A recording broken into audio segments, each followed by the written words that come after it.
Thank you for coming today. I'm attorney Gloria Allred, and with me is Jane Doe, 15. I'll be making a statement, then Jane Doe, 15, will be making her statement, and then I will take questions. She will not be taking questions. Today we filed a lawsuit in New York on behalf of Jane Doe, 15. Who was only 15 years old when Jeffrey Epstein preyed upon her, trafficked her, and sexually abused her. Jane Doe, 15, is clearly a victim of child sexual abuse. She does not wish to disclose her true name. Nevertheless, she wishes to speak out about what she suffered as a result of meeting Jeffrey Epstein and those who were employed by him or were associated with him. The law allows her to file a lawsuit as Jane Doe, and she has chosen to exercise that option. Although she wishes her legal identity to be protected, she has chosen to let her voice be heard today because she wants to speak her truth and encourage other underage victims of Jeffrey Epstein who have not yet asserted their legal rights to come forward and pursue either a civil lawsuit and or speak to law enforcement about what they have suffered if they have not already done so. Even though Jeffrey Epstein is deceased, we are still permitted to file her case against his estate, and we have filed that case this morning in New York. Her lawsuit alleges battery, assault, and intentional infliction of emotional distress. She is seeking compensatory damages and punitive damages according to proof at trial. Jane Doe, 15, has also met with law enforcement because she understands that despite Mr. Epstein's death, there is still an ongoing criminal investigation by the United States Attorney's Office for the Southern District of New York. Jane Doe, 15, wants to be sure that she has done everything within her power to provide information that she has to assist in this important investigation into those who may have knowingly assisted and conspired to sexually traffic underage girls. Although the justice system has clearly failed Epstein victims and survivors in the past, a measure of justice may still be possible for the survivors, both in the criminal and in the civil justice system. We are very proud to represent Jane Doe, 15, along with our co-counsel Marianne Wong and Daniel Molkoff of the law firm of Cuddy, Hecker, Wong in New York. Jane Doe, 15, has chosen to be brave and speak her truth today in order to help others. She has also courageously provided a victim impact statement in federal court in August 2019, when the federal judge invited victims to provide their victim impact statement after Jeffrey Epstein's death. We will do everything possible to support and protect our client and fight for the justice that she deserves in a New York court of law. And I will also provide you, and you have been provided, with the case number of her lawsuit, but we are not providing the case. However, it has been filed this morning, and it's, of course, a public document in federal court.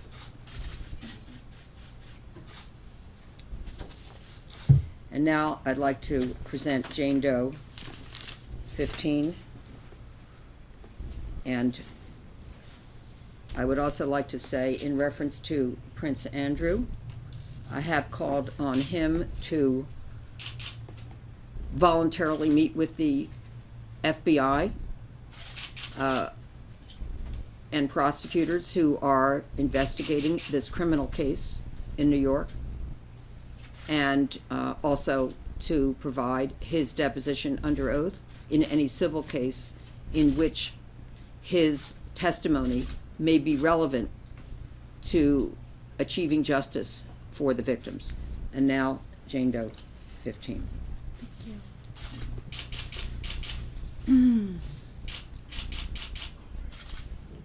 Jeffrey Epstein started his targeted grooming and manipulation of me as a child when I was in New York City for a school trip.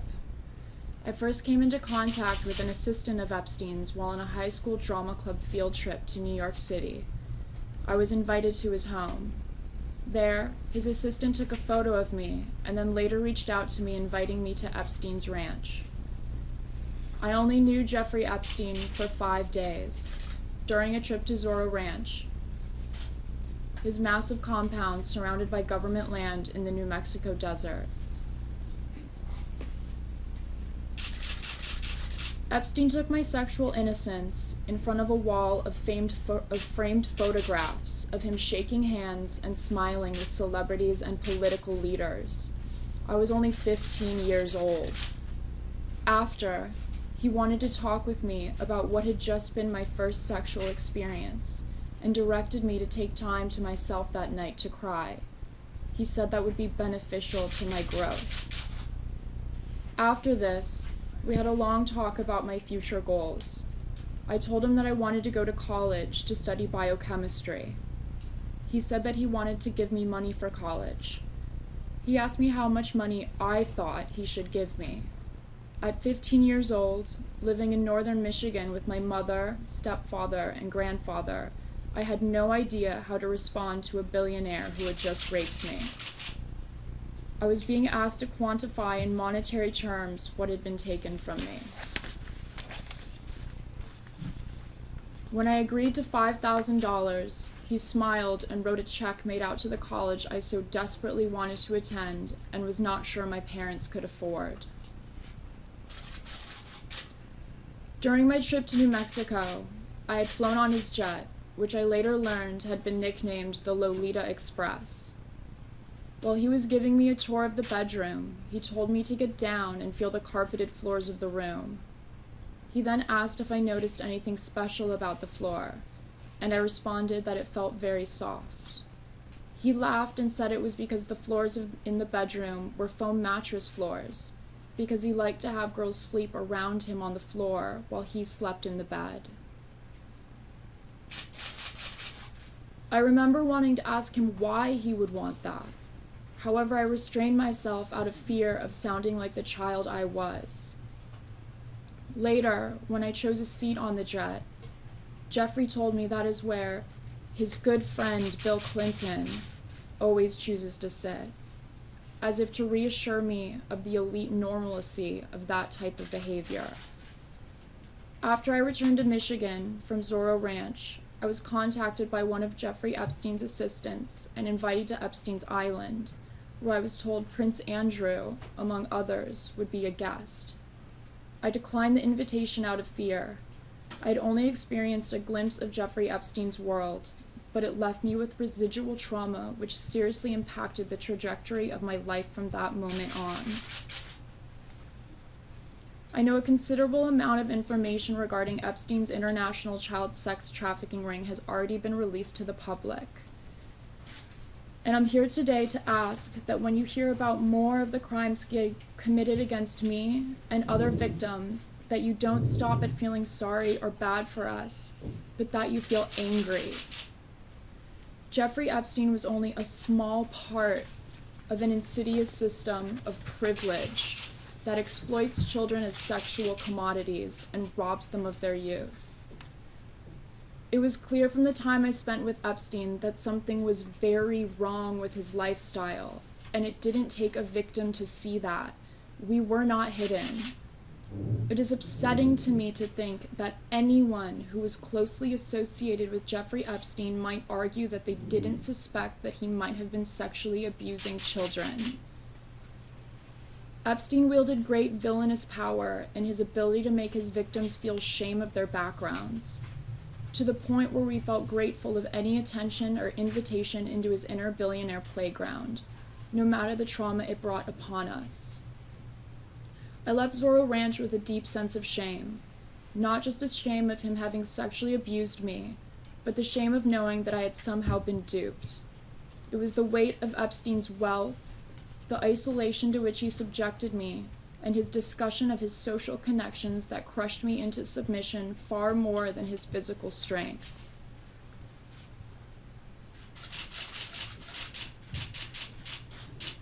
I'm here today to clarify my position in a corrupt system that I have not trusted to punish its own.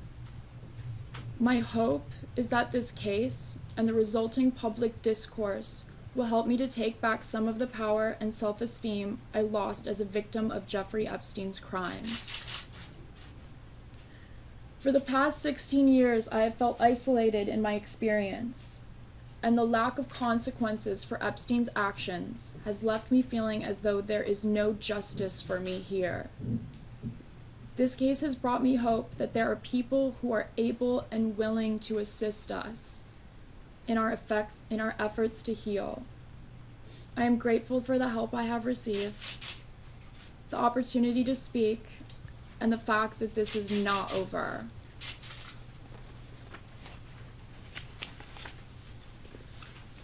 I would also like to say that I agree with Gloria that Prince Andrew and any others who are close to Epstein should come forward and give a statement under oath on what information they have. All the information pertaining to and around this case is important. Just because Epstein is dead does not mean that others around him don't deserve their day in court as well. Thank you. Thanks.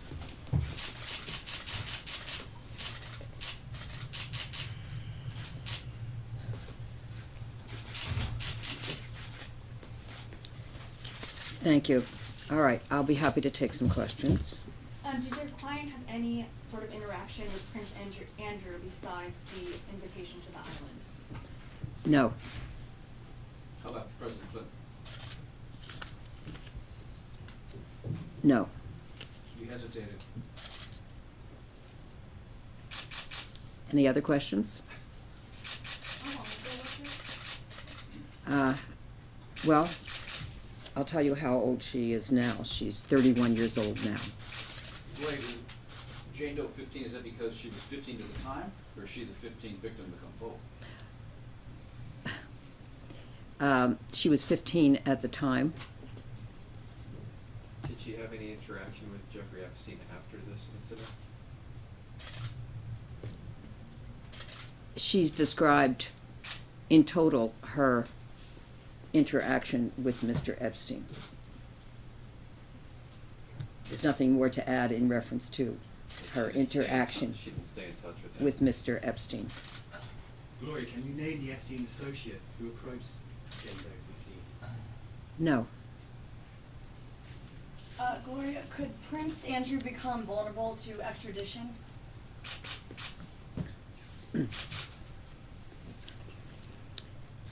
Yeah, I've called on Prince Andrew to voluntarily speak with law enforcement in the United States, that's the FBI, and he should do that as soon as possible.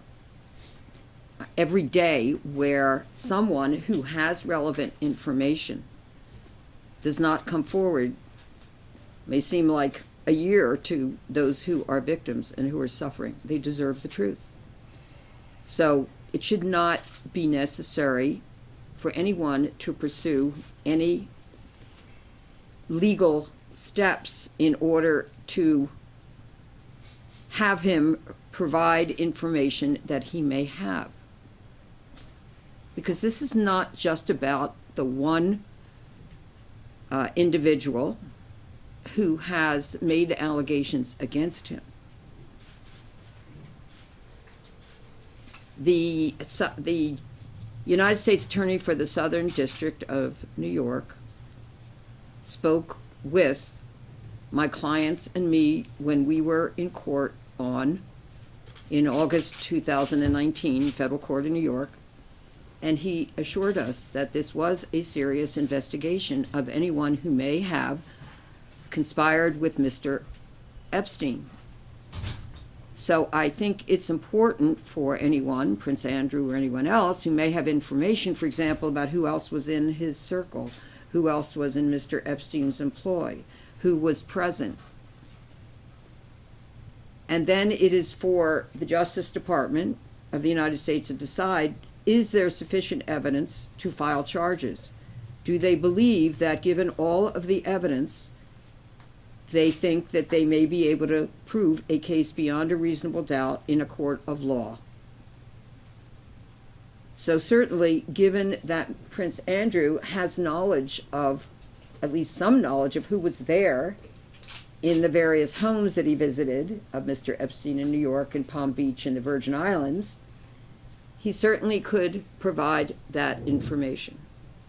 Now, of course, if he feels that somehow that it might tend to incriminate him, well, then I guess he'll not provide this information that is important to the victims because they want to know the truth, the whole truth, and nothing but the truth.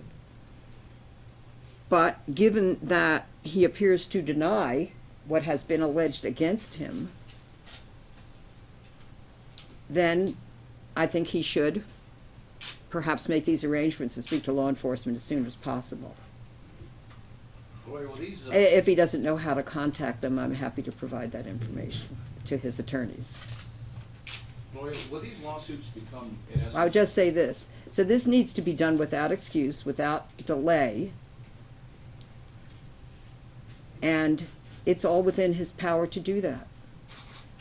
And it would help, I think, many of the victims, many of the survivors, to know that he's willing to do that he can set the example. And perhaps others then will also come forward. Individuals who knew Ms. Maxwell and what she was doing all those years with Mr. Epstein, or anyone else in his circle. I'm not going to name who they were, but those who were there know. And again, it doesn't mean that he may have any negative information to say about anyone, but just all we want are the facts, and that's then for the prosecutors to evaluate what he has said. Of course, he's not under oath when he does that in a criminal case, in an investigation, but of course he would have the duty to tell the truth, because lying to law enforcement is not permitted. Yes? Gloria, my question was, will these lawsuits become, in essence, a trial as though Epstein were still alive? These lawsuits will involve discovery. In other words, we will also be investigating the facts that we believe are relevant to proving our client's case. And then, of course, we'll be proving up damages. And that can be ongoing while this criminal investigation and or criminal case, if charges are filed, are taking place. So it generally takes longer to get to a trial in a civil case than it does in a criminal case. But again, this is against Mr. Epstein's estate. There is a separate process that was just announced, I believe it was on Thursday or Friday, that the estate of Mr. Epstein is seeking to be permitted in court to establish an alternate dispute resolution process. But in any event, we are going to proceed with this civil lawsuit, and that's why we filed it today. And if, as, and when it can be settled for what is fair and just for Jane Doe 15, then, that'll be something that's taken into consideration. But right now, we want to know. We want to know the facts ourselves. Any other question? Do you believe then, Gloria, that based on what you've learned from Ms. Doe and elsewhere, that there is criminal culpability both either inside or outside Mr. Epstein's circle, public or private individuals? And if so, what is the nature of that culpability? So the question is, do I believe there's criminal culpability of others in reference to Mr. Epstein? And of course, prior to his death, there was a criminal complaint filed against Mr. Epstein, and it did not just include Mr. Epstein. It also included unnamed co-conspirators. So that part of it is being investigated against the co-conspirators, although obviously the case against Mr. Epstein was dismissed when we were there in August, in federal court. I do not feel it's appropriate for me to weigh in and provide a conclusion as to whether I think anyone else had criminal culpability. I do think that is for the Justice Department of the United States to decide if there's sufficient evidence to bring charges, and then it is for the jury to make that determination as to whether any or one individual or more are guilty beyond a reasonable doubt. So I don't think it's appropriate for me as an officer of the court, as a lawyer, to reach that decision. I will say this, I do think that there is more than sufficient evidence to conduct a criminal investigation, and that is really important. And I also will add that it has been my experience with the investigators and the prosecutors from the Southern District who are pursuing that investigation, that they are serious, that it's very intense, that it's wide-ranging, and we'll have to see what they decide. I don't ask them for their time frame. It's not appropriate. I'm sure they'll make a decision when they feel that they have completed their investigation. At the August hearing, did Jane Doe 15 make a statement in court, or did she submit a written victim impact statement? At the August hearing, she did make a statement in court. And she read her statement as a Jane Doe. Besides Of Jane- course, no cameras were permitted in the courtroom at that time, but she was very, very brave, as were all of the other victims and survivors who read their statement or who had their attorneys read their statement for them. And so I was there with my clients, and she was one of them. Boy, how many other victims are there that are on the record? For anyone and everyone, In this Epstein case? Huh? oh, I don't have any information about how many victims there were of Mr. Epstein. Not every person who alleges that she was or is a victim of Mr. Epstein was present in court that day. And I believe that not all have even come forward. And the reason I say that is because just this weekend, I've received emails from 2 other people who are emailing me for the first time and who are alleging that they are victims. So all I can say is numerous, and not all of them are represented by attorneys at this time. On that note, Gloria, when Ms. Doe talks about a system of privilege that sexually exploits children, can you elaborate on that or comment on how pervasive you believe that is? Okay. I can only say what I feel about that, and rather than what she feels about that, because I think she was very eloquent in expressing that. Sometimes if someone is rich, powerful, famous, and has very significant connections in this world, that there is a feeling among many people in the public that they are not treated the same as if they were not a person of privilege. And given what happened earlier in the Florida case, 2006 to 2008, certainly I can understand where the victims then did not feel they obtained justice. Not only did not feel, but there's been a federal court judge who said on the record not long ago that he didn't feel that their rights as crime victims had been complied with. They were not even informed of the deal, that he was allowed to enter the plea deal at that time, which would have been laughable were it not so serious for the victims. I mean, the idea that he got, I think, just really months in in jail, that he was allowed to leave and go to his office 12 hours a day, and more, for the crimes that he committed, because he was a sexual predator and continued to be even after his release. Is there a sense that That is unlikely to have been the result for those who did not have the power and the wealth and the connections that Mr. Epstein had. How that came about, that will need to be even explained even further if those who were involved in agreeing to that plea deal, that be offered to Mr. Epstein. There are explanations that have been offered in the past by Mr. Acosta and others.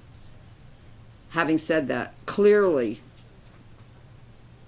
I think there's reason to be skeptical about why he received that, and those who were not so powerful would never have been provided with that sweet deal that Mr. Epstein had.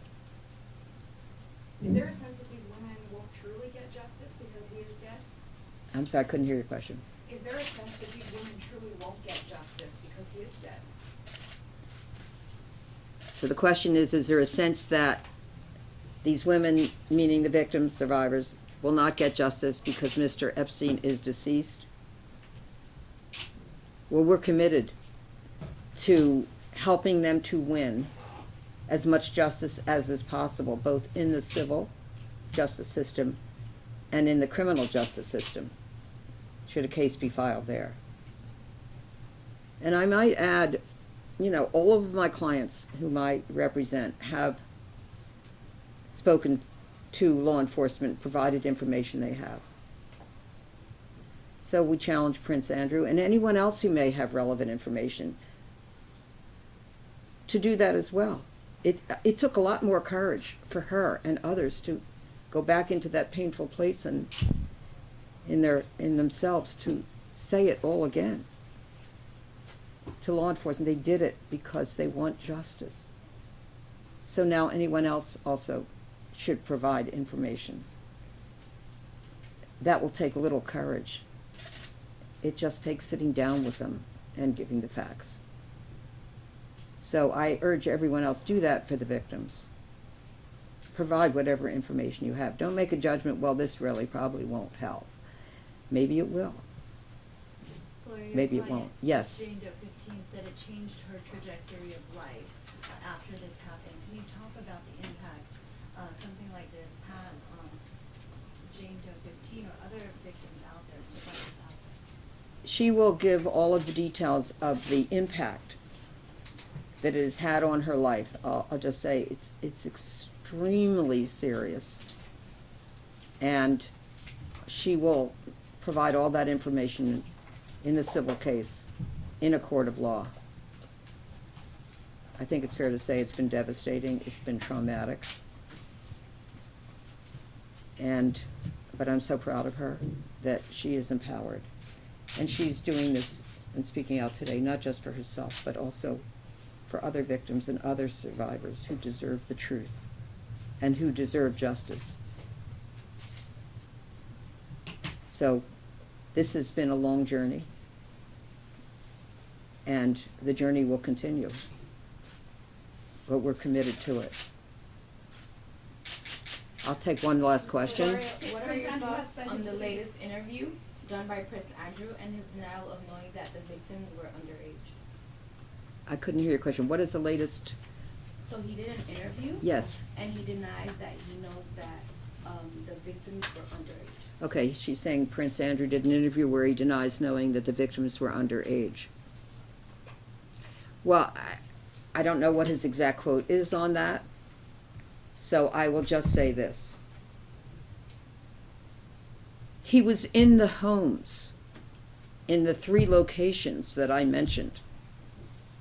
He described in his interview this weekend that Jeffrey Epstein's home was like a railway station. A lot of people coming in and out. Well, a lot of the people in his homes that were coming in and out in New York, in Palm Beach, in the Virgin Islands, and perhaps in London, not to mention elsewhere, but that'll be for another time, were minors, underage girls. He should have asked, why are these girls here? Are they working here? What is their job?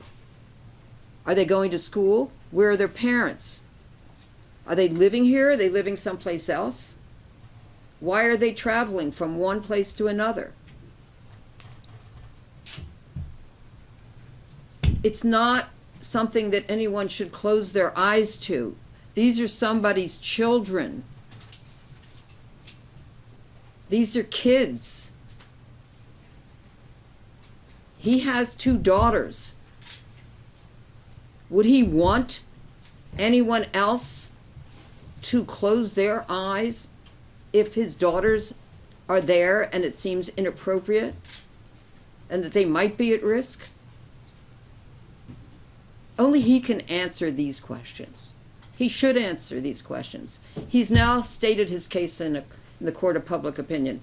Let him state what he knows to law enforcement. It's the honorable and right thing to do.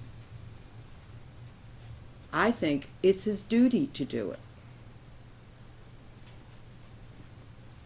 Okay, anything else? And that's it.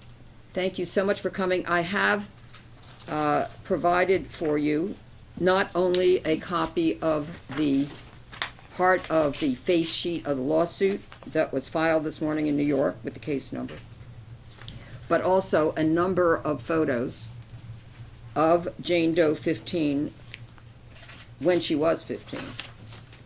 And we also appreciate your coming. She's not planning to do any interviews, so she's made her statement today, and we thank her for that. Were Thank any of you. these photos taken at any of Epstein's locations? We're just providing the photos, Thank you. and we're not able to answer that question. Thank you, though, for the question. Okay.